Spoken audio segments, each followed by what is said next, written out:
Hello everyone.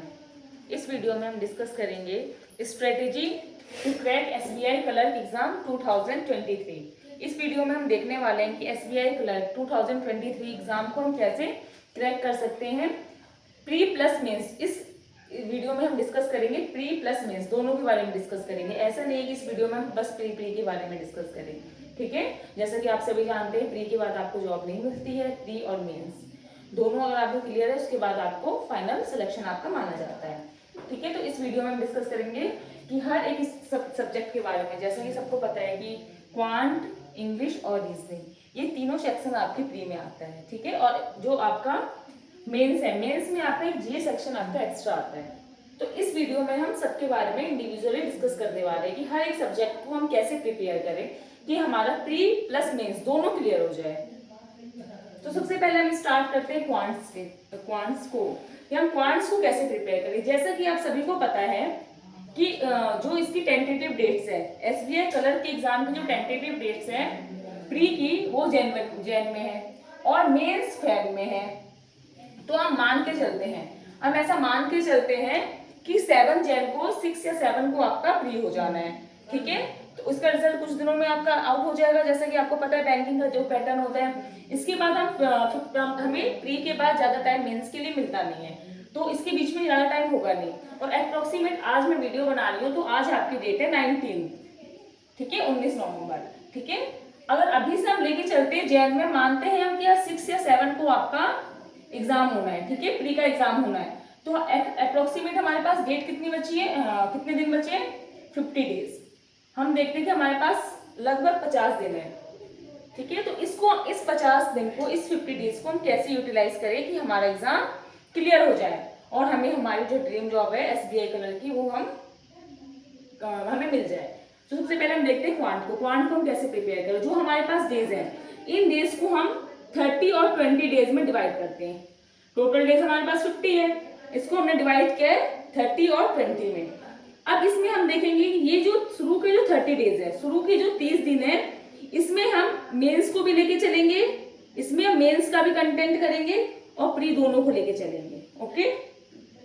इसमें क्या करना है आपको, सबसे पहले आपको चाहिए, वीडियो ध्यान रखना, जो बिगिनर है आपके और जो थोड़े से एक्सपीरियंस्ड हैं, ठीक है, या जिन्होंने पहले एग्जाम दे रखा है, अभी जो लास्ट एग्जाम गए हैं कुछ और अब एग्जाम दे रहे हैं, तो दोनों के लिए वीडियो बिल्कुल बहुत हेल्पफुल है।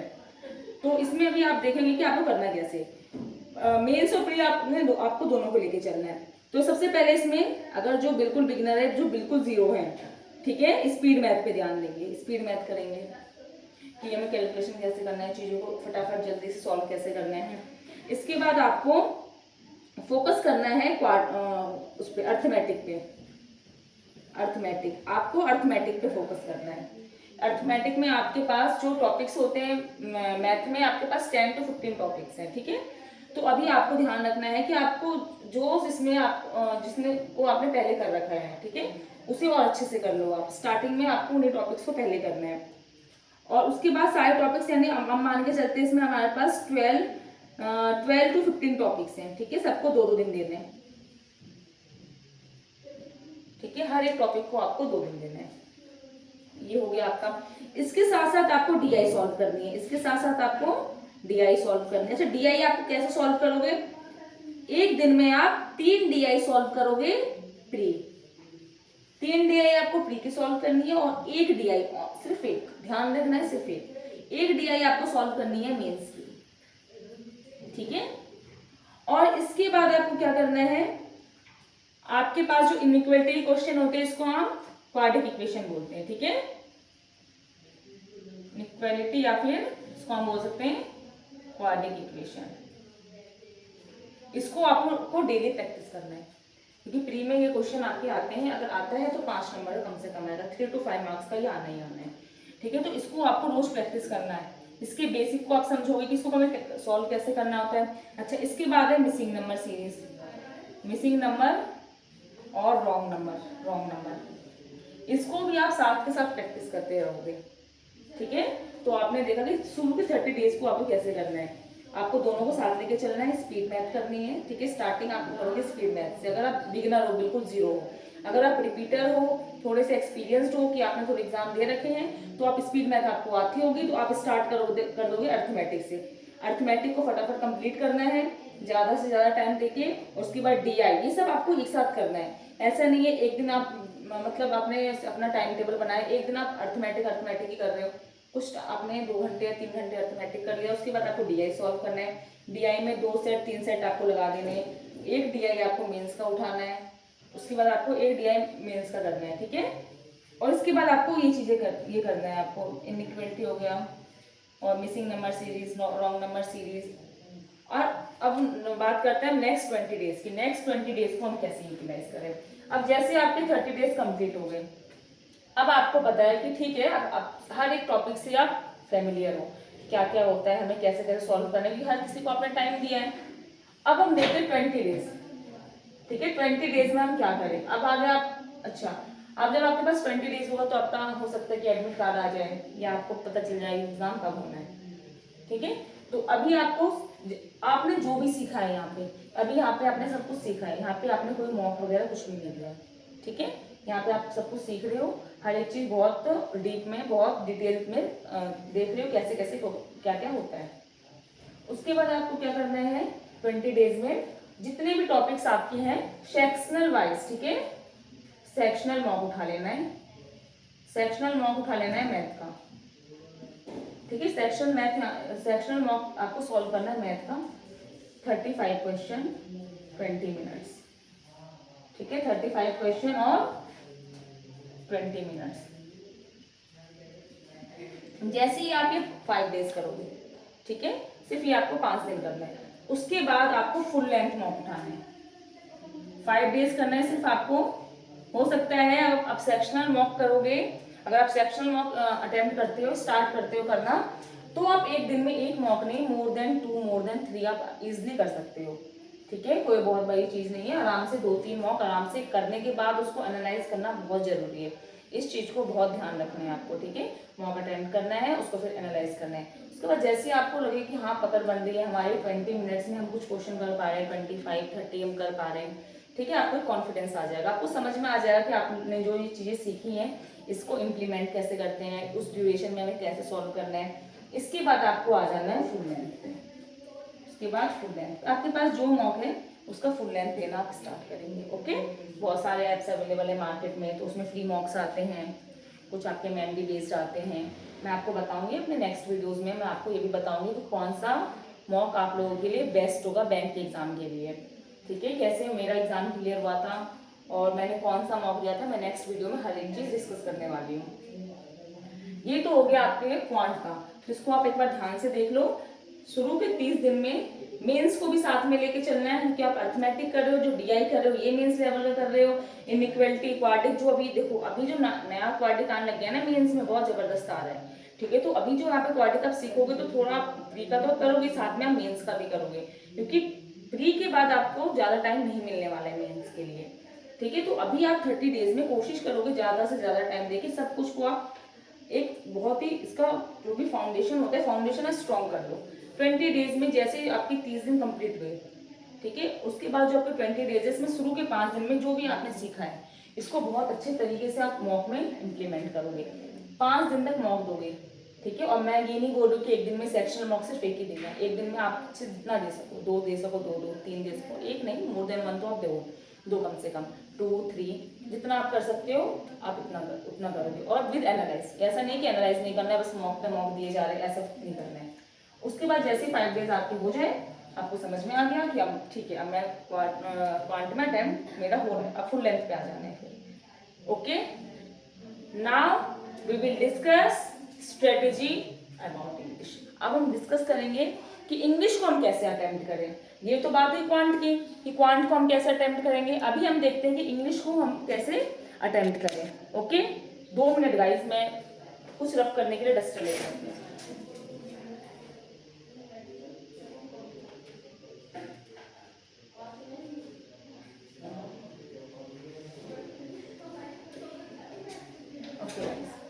मुझे डस्टर मिल गया तो मैं इसे रफ कर देती हूँ और आप इसे नोट कर सकते हो।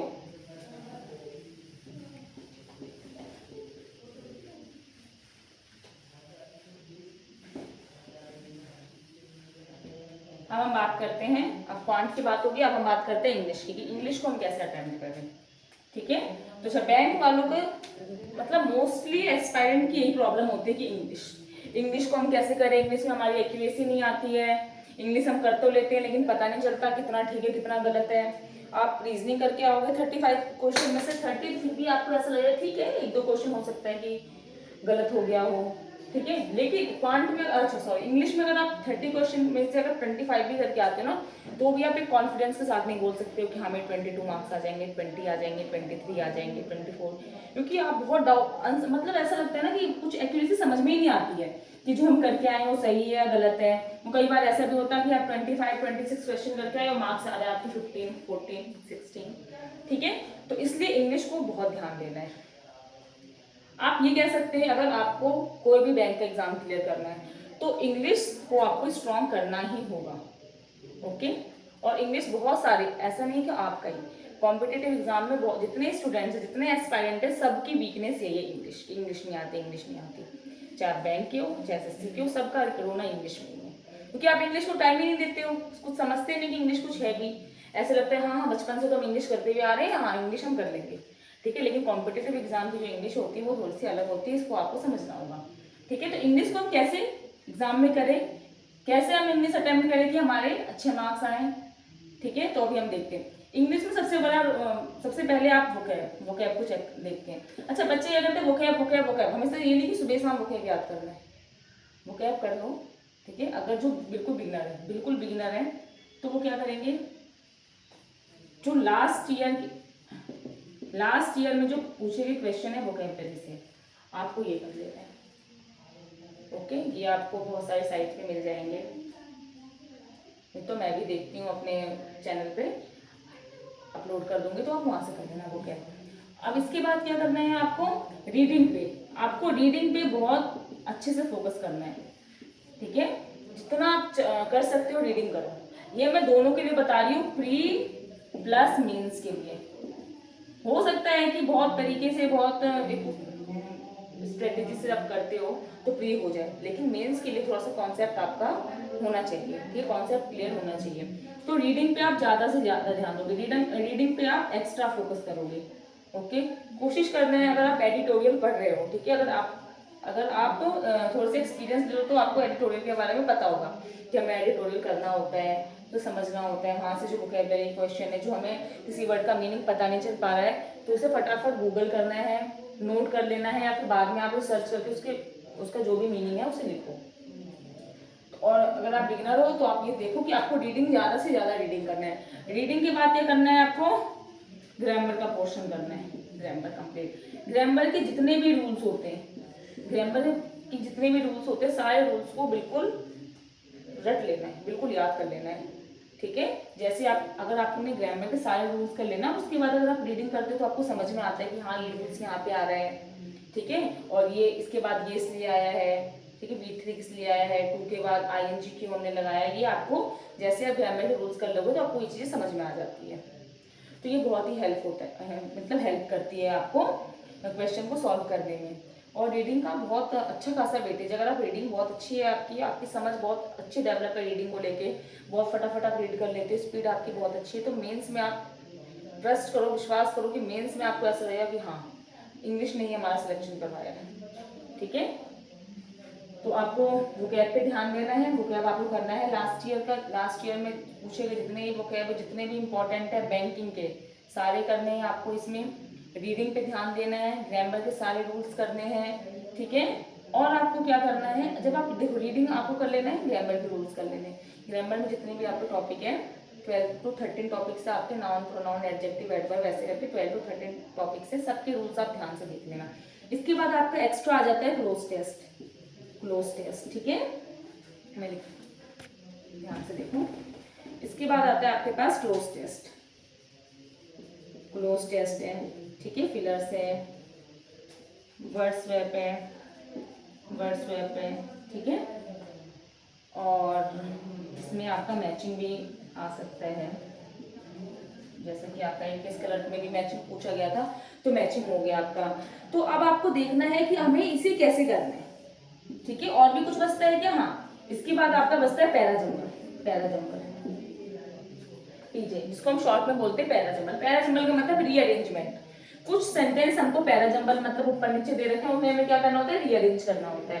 अब आपको क्या करना है, शुरू के 20 डेज, इसमें भी हमारा जो प्लान है 20+30 का है, 30+20 का है, 30+20। तो इसमें आपको क्या करना है, क्लोज टेस्ट आपको सॉल्व करना है डेली, कम से कम आप 1 से 2 1 2 2 क्लोज टेस्ट रोज सॉल्व करना है आपको 30 दिन तक।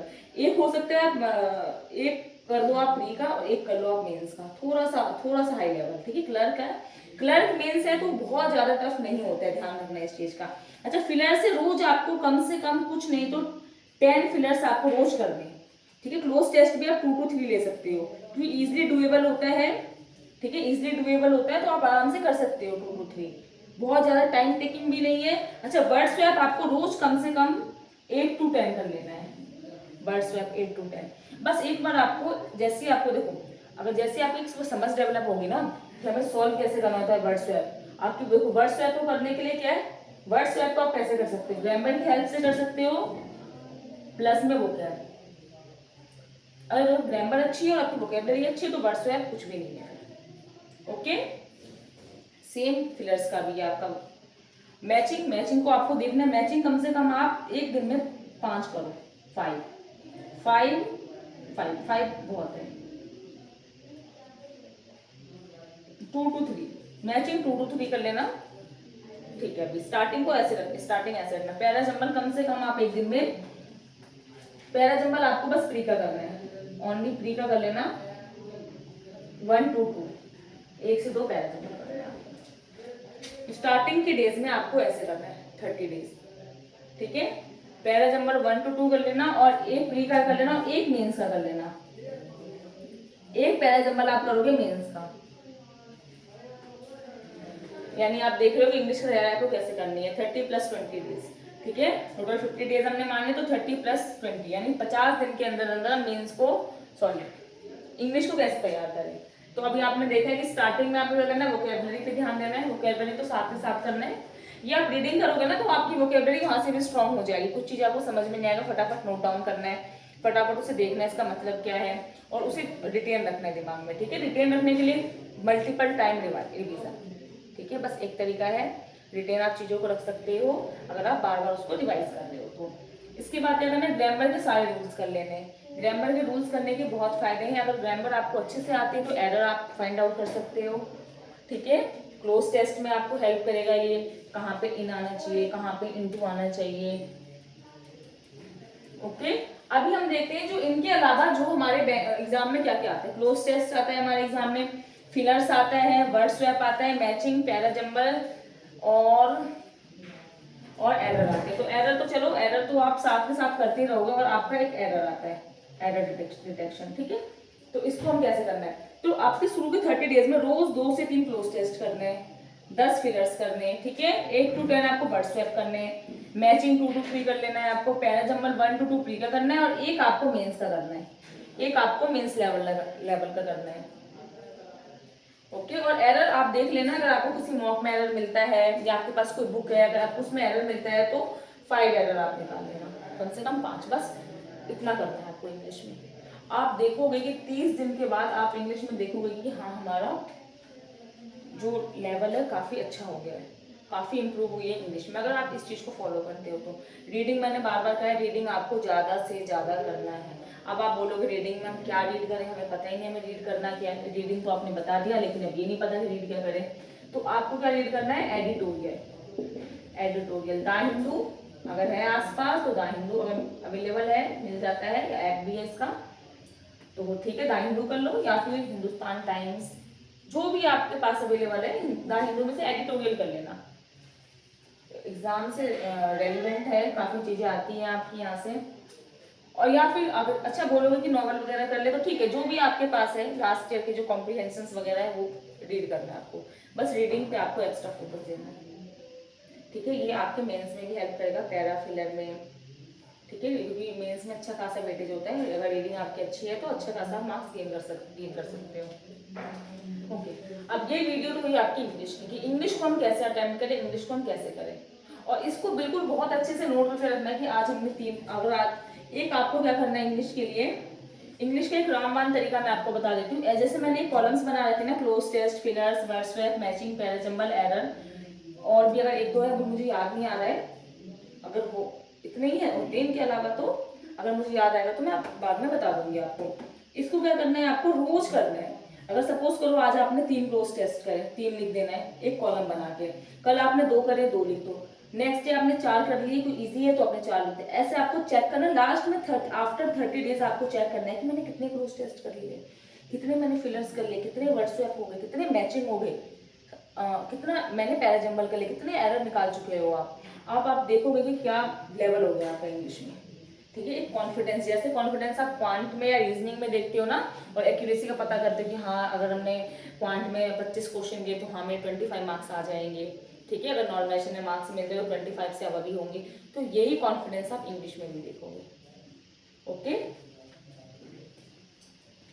अभी हम बात करते हैं रीजनिंग के बारे में कि रीजनिंग को हम कैसे अटेम्प्ट करें, रीजनिंग की स्ट्रेटेजी क्या होनी चाहिए एग्जाम में अटेम्प्ट करने की। इसको आप पॉज करके नोट कर लेना, नोट डाउन कर लेना। अभी स्पेस इतना नहीं है तो बार बार रफ करना पड़ रहा है। अभी देखो रीजनिंग को हम कैसे अटेम्प्ट करेंगे। रीजनिंग को मैं यहाँ लिख देती हूँ, इसे रफ कर देती हूँ क्वांट और इंग्लिश को, रीजनिंग को मैं यहाँ लिखती हूँ। ओके, अभी मैं रीजनिंग को यहाँ लिखती हूँ कि रीजनिंग को हम कैसे करें। अब रीजनिंग करने का क्या तरीका होना चाहिए। रीजनिंग एक ऐसा सब्जेक्ट है जो आपको सबसे पहले और सबसे अच्छे से समझ में आती है। ठीक है, और ये एक ऐसा आपके पास ऐसा सेक्शन है जिसमें आप 35 आउट ऑफ 35 इजिली गेन कर सकते हो, और मेरे खुद के ऐसे मार्क्स आए 35 में से 35। और आधे से ज्यादा बच्चे तो जाते हैं इसके भरोसे कि रीजनिंग में तो इतने आ जाएंगे, इंग्लिश में इतने आ जाएंगे, मैथ में इतने नहीं आएंगे, एग्जाम क्लियर। ठीक है, तो रीजनिंग में आपका भी टारगेट क्या होना चाहिए, टारगेट होना चाहिए मेरे 35 में से 35 आ जाए। अगर पेपर टफ आ गया तो भी आप 30-32 क्वेश्चन इजीली अटेम्प्ट करके आ जाओ, इस तरह की आपकी तैयारी होनी चाहिए। अच्छा, अब मैं रीजनिंग के बारे में बताती हूँ, रीजनिंग को कैसे करें, कैसे करना चाहिए आपको। रीजनिंग में सबसे पहले मैं बता रही हूँ पजल। ठीक है, सबसे पहले पजल उठाना है। अब इसमें भी वही सेम होगा, 30 डेज प्लस में 20 डेज, 30 डेज प्लस में 20 डेज। ठीक है, 30 दिन और 20 दिन का हम इसमें लेके चलते हैं। पजल करना है आपको। पजल कैसे कर रहे हैं आप 2 से लेके 3 पजल शुरू के 30 दिन में फ्री का करोगे, 2 से 3 पजल। अच्छा, मैं आपको ये मार्जिन देती हूँ 2 या 3, आपके पास जैसा आपके पास टाइम टेबल है, जितना टाइम आप है आप उसमें मिनिमम और मैक्सिमम उठा सकते हो। ठीक है, अगर आपके पास सफिशिएंट टाइम है, ज़्यादा कुछ आप वर्किंग नहीं हो, कुछ करना नहीं होता है तो आप 3 पजल करो। ठीक है, थोड़ा कम टाइम है तो कम से कम 2 तो करो ही करो। पजल में आपको बताया मैंने कि 2 से 3 आपको प्री का करना और एक पजल आपको मेंस का करना है, डेली मेंस का करना है, ध्यान रखना। इसके बाद जो भी आपके क्वेश्चन होते हैं सिलॉक्स के, ठीक है, सिलोलिज्म के क्वेश्चन होते हैं, सिलोलिज्म के क्वेश्चन होते हैं, ठीक है, इनइक्वालिटी के क्वेश्चन होते हैं, ब्लड रिलेशन होते हैं, इसको मिसलेनियस बोल देते हैं, ब्लड रिलेशन होते हैं। ठीक है, और एक आपका आता है सिलोलिज्म हो गया, इनइक्वालिटी हो गई, ब्लड रिलेशन हो गया। तो ये इन सब जितने भी आपके मिसलेनियस होते हैं, ठीक है, मिसलेनियस को आपको कर लेना है जितने भी आ जाए इसमें। और पजल तो आपको डेली सॉल्व करना है, 2 से 3 प्री का और एक मेंस का। ये आपको मेंस में बहुत कम आया क्योंकि मेंस पे इतना टाइम नहीं होता है। जैसे मेंस आपका रिजल्ट आया, आपको लगा कि मेरा प्री क्लियर हो गया, तो अब हमें तैयारी करनी होती है मेंस की। तो मेंस में हम तैयारी वो करते हैं कि हम फटाफट मॉक देना स्टार्ट करते हैं, मॉक को एनालाइज करते हैं। मतलब किसी भी चीज़ को बेसिक से उठाने की हमारे पास इतना टाइम नहीं होता है, किसी भी चीज़ को बिल्कुल जीरो से उठा रहे हो। इसलिए शुरू के 30 डेज में आपको लेके चलना है कि मेंस और प्री दोनों को। ठीक है, तो जितने भी मिसलेनियस होते हैं आपके अल्फा न्यूमेरिक सीरीज होती है, ठीक है, मैं यही भूल रही थी, अल्फा न्यूमेरिक होती है सीरीज, कोडिंग डिकोडिंग होती है, ठीक है, कोडिंग डिकोडिंग करना है आपको। अच्छा, मशीन इनपुट आउटपुट, ठीक है, मशीन इनपुट और आउटपुट, मशीन इनपुट आउटपुट ये करना है आपको। ध्यान रखना, अब ऐसा नहीं है कि मैम आपको राइटिंग समझ में नहीं आ रही है, कुछ ऐसा नहीं आ रहा तो मैं ढंग से लिख देती हूँ, कोई दिक्कत वाली बात नहीं है। अल्फा न्यूमेरिक, ठीक है, alpha numeric series, coding decoding करना है, मशीन इनपुट और मशीन इनपुट आउटपुट। देखो मेंस में आपको देखने को मिलता है, जैसा आपने देखा इस बार जो भी IELTS PO का मेंस का एग्जाम हुआ है 5 नवंबर को, उसमें भी बहुत जबरदस्त लेवल का आपको मशीन इनपुट आउटपुट देखने को मिला था। हाँ, इजीली डुएबल, मतलब डुएबल था, अगर आप इसको क्रैक कर लो, थोड़ा टाइम लग रहा था लेकिन वो क्रैक हो जा रहा था, मतलब समझ में आ रहा था कि क्या चीज़ करी गई है इसमें। तो मशीन इनपुट आउटपुट कर लेना है आपको। अभी तक तो ये मतलब प्री में अगर आएगा तो बहुत ही ईजी लेवल का आएगा, बहुत ही ईजी लेवल है कि इतने टाइम में आप कर सकते हो। तो आपको ये कर लेना है। इसमें मिसलेनियस जितने भी हैं आपके, मिसलेनियस में एक बार टाइम देना। देखो रीजनिंग क्या है, वन टाइम इन्वेस्टमेंट, एक बार समझ लो बस। एक बार अगर आपने सारे कॉन्सेप्ट समझ लिए, बार बार समझने की जरूरत नहीं होती है। बस फिर क्या चाहिए, मल्टीपल टाइम प्रैक्टिस चाहिए।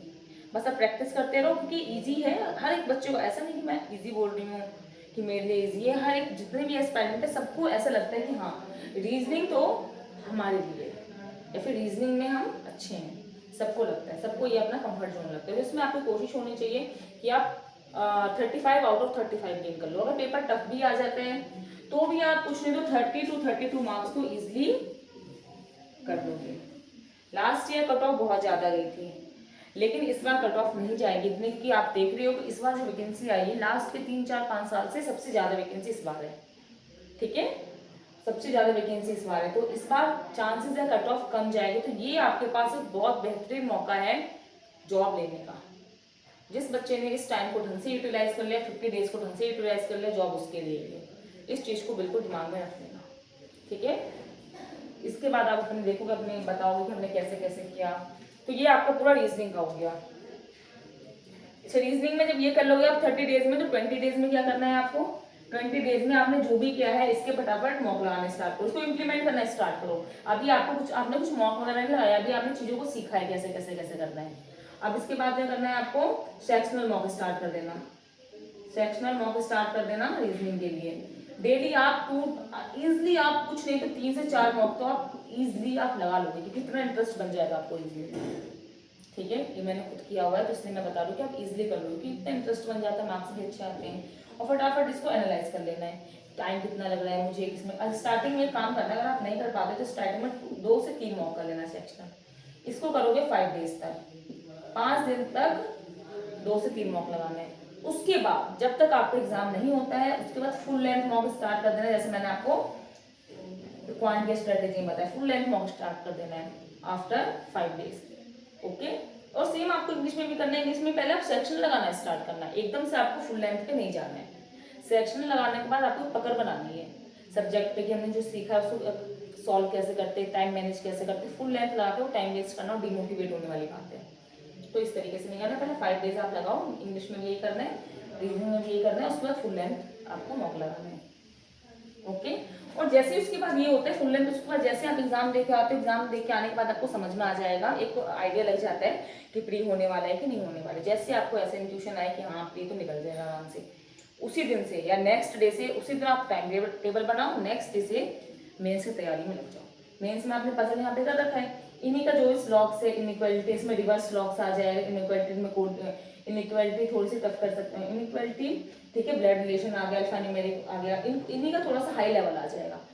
ठीक है, इसका सबसे बड़ा बेनिफिट अगर मैं बताऊं कि बैंक एग्जाम में यही है कि सिलेबस सेम होता है, बस डिफिकल्टी लेवल का डिफरेंट है। बस इसमें थोड़ा सा इजी होता है, उसमें थोड़ा सा टफ होता है। कुछ 1-2 टॉपिक्स भी नहीं आ जाते, जैसे इनपुट आउटपुट तो मैंने बताया है आपको, नए नए तरह के इनपुट आउटपुट आ रहे हैं, तो ये कुछ आपके नए आ जाते हैं। ब्लड रिलेशन थोड़ा सा आ जाएगा, पजल आपको थोड़ा सा 2-3 वेरिएबल्स दे देंगे, तो बस इतना ही है। ये करने के बाद आप रीजनिंग आपका बिल्कुल तैयार है।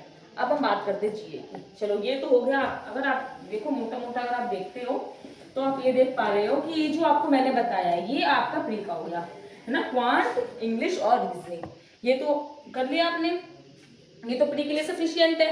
अब बात आती है कि हम, तो मैंने क्या बताया कि हम प्री और मेंस दोनों कर रहे हैं, मैंने प्री और मेंस दोनों को बताया था। तो अब बात आती है जीए सेक्शन की, जनरल अवेयरनेस की। इसको हम कैसे कर रहे हैं, जनरल अवेयरनेस को हम कैसे कर सकते हैं। तो जनरल अवेयरनेस में सब बच्चों को ध्यान रखना है, ठीक है, जिन्होंने पहले एग्जाम दिया, अभी जिनका IBPS PO हुआ है, PO का मेंस दिया है, क्लर्क का मेंस दिया है, तो ऑब्वियस है कि इन बच्चों का पीछे से तैयार होता हुआ आ रहा है। ठीक है, तो इनको एक तरीका पता हो कि हमें क्या करना कैसे। अच्छा, जो बिगनर है, जिन्होंने बिल्कुल भी कुछ नहीं किया है, या जिन्होंने अभी कुछ एग्जाम दिए, इसी सारे एग्जाम देने स्टार्ट किए थे लेकिन उनका हुआ नहीं, ठीक है, अनफॉर्चुनेटली वो प्री क्वालिफाई नहीं कर पाए, तो ये उन सब के लिए कि वो कैसे करेंगे। ठीक है, और जिनका हुआ है वो भी इस वीडियो को देख सकते हैं, उनको उनके लिए भी है ये। तो आपको करना कैसे, जीए के लिए डेली आपको, ठीक है। अच्छा पहले देखो जीए सेक्शन आता है, मेंस में आता है, आपका प्री में तो है नहीं। अब आएगा कितने महीने का, तो मैक्सिमम मैं बता दी हूँ, मैक्सिमम, ठीक है, मैक्सिमम 4 to 5 मंथ, ठीक है, मिनिमम 3 to 4, मैक्सिमम 4 to 5, ठीक है, या मैक्सिमम आप ले सकते हो, मैक्सिमम 5 to 6 मैं लिख देती हूँ, मिनिमम 4 to 5 मंथ, ठीक है। इतना आप कर लो, इतने टाइम का आप करंट अफेयर कर लो, इनफ है, इनफ है। अभी आप क्या करना है कि अगर अभी आपने कुछ भी नहीं किया जीए में, हमें कुछ नहीं पता कि क्या आता है क्या नहीं आता है, क्या करे क्या ना करे, तो अभी आपको कुछ नहीं करना, डेली करंट अफेयर स्टार्ट कर दो देखना, डेली करंट अफेयर करो, ठीक है। बिल्कुल भी इकट्ठा नहीं करना है कि एक साथ देख लेंगे, ऐसा कुछ ऐसा नहीं, डेली देखना स्टार्ट करो। कोई भी एक चैनल है, कोई भी चैनल आपको जो भी आप देख रहे हो, ठीक है, उसको उसमें आप डेली देखना स्टार्ट करो। उसके बाद क्या करना है, जैसे आप डेली देखोगे तो संडे को, ठीक है, संडे को आप उठा लो वीकली, संडे को अच्छा दूसरे साइड से मत उठाना, उसी से उठाना ताकि रिवीजन भी हो जाए आपकी, ठीक है। आपको समझ में तो आया ना कि मैं डेली डेली इतना कर रही हूँ, तो जो वीकली में कर रही हूँ उसमें मैं आंसर कर पा रही हूँ नहीं कर पा रही हूँ। वीकली अगर आपके पास एमसीक्यूज है तो एमसीक्यूज कर लो, अगर डिटेल है तो डिटेल में एक बार चेक कर लो। अगर आप डिटेल रोज कर रहे हो तो मुझे लगता नहीं कि आपको डिटेल देखने की जरूरत है, तो आप एमसीक्यूज कर लो। ये हो गया आपका, इस तरीके से आप करो। उसके बाद वीकली करने के बाद first week, second week, third week, fourth week, फिर आप मंथली उठा लो, एक बार मंथली रिवाइज कर लो। तो आपको ऐसे करंट अफेयर तैयार करना है, तो आप देखोगे कि जब आपका एग्जाम आएगा तो आपको टेंशन नहीं होगी अब करंट अफेयर कहाँ से करूँ, कितने महीने का करूँ, कैसे करूँ, ये सब टेंशन नहीं होगी। आप डेली कर रहे हो और वीकली भी आप साथ के साथ कर रहे हो। अब जरूरत चाहिए, अब मतलब चाहिए तो चाहिए क्या कि एक बार रिविजन करना है, ठीक है। तो जो आपके पास प्री के बाद जो भी आपको टाइम मिलता है मेंस के लिए, तो उसमें आपको करना क्या है, सिर्फ रिवीजन। अच्छा अब बच्चों का ये डाउट हो सकता है कि मैम आपने ये तो बताया करंट अफेयर कर लो, लेकिन हमें तो कुछ पता ही नहीं, हम तो बिल्कुल बिगिनर है, हमें पता ही नहीं कि हमें कहाँ से करना चाहिए कहाँ से नहीं करना चाहिए। तो आप हमें अगर कुछ बता सकते हो तो बता दो, ठीक है। तो मैं अपने एक्सपीरियंस के बेस पे बताती हूँ। आप अफेयर क्लाउड, ठीक है, क्लाउड अफेयर सुना होगा ना आप लोगों ने, अफेयर क्लाउड, ठीक है, इसको आप फॉलो कर सकते हो, ठीक है। या फिर आप एक काम कर सकते हो, अगर आप डेली के लिए अगर आपके पास बहुत ज्यादा टाइम नहीं है, ठीक है, तो आप एक काम करो कि आप वीडियो नहीं देख सकते हो तो आप पीडीएफ कर सकते हो, पीडीएफ से रिवाइज कर लो और उसके बाद आपको क्या करना है, पीडीएफ से रिवाइज कर लेना, मंथली आपको देख लेना है, क्वेश्चन देख लेना। अगर हो सकता है कुछ वर्किंग है कि हमारे पास टाइम नहीं इतना 1 घंटे की हम वीडियो देखे तो फिर हम कैसे करें, तो आपको क्या करना है कि पीडीएफ डाउनलोड कर लेना है और उसको रिवाइज कर लेना है। अच्छा है, यहाँ से काफ़ी क्वेश्चन बनते हैं, काफ़ी क्वेश्चन आप एग्जाम में देख सकते हो, तो यहाँ से कर लेना। तो आप यहीं पे वीडियो खत्म करते हैं। तो ये आपके चारों सेक्शन हो गए, क्वांट के बारे में मैंने आपको बता दिया, इंग्लिश के बारे में हो गया, रीजनिंग हो गया और जीए, ठीक है। अब आपको करना क्या है कि फटाफट जो भी मैंने बताया इसे नोट कर लो और फटाफट अपनी तैयारी को स्टार्ट करना है अगर आपको सिलेक्शन चाहिए तो। और ये याद रखना ये साल का 2023 का बिल्कुल लास्ट एग्जाम है, और अब नहीं तो कब नहीं, कभी नहीं, क्योंकि इतनी ज़बरदस्त वैकेंसी अब पता नहीं कब आए, इतने सालों में तो इतनी इस बार आई है, ठीक है। तो मैं ये वीडियो खत्म करती हूँ, थैंक यू।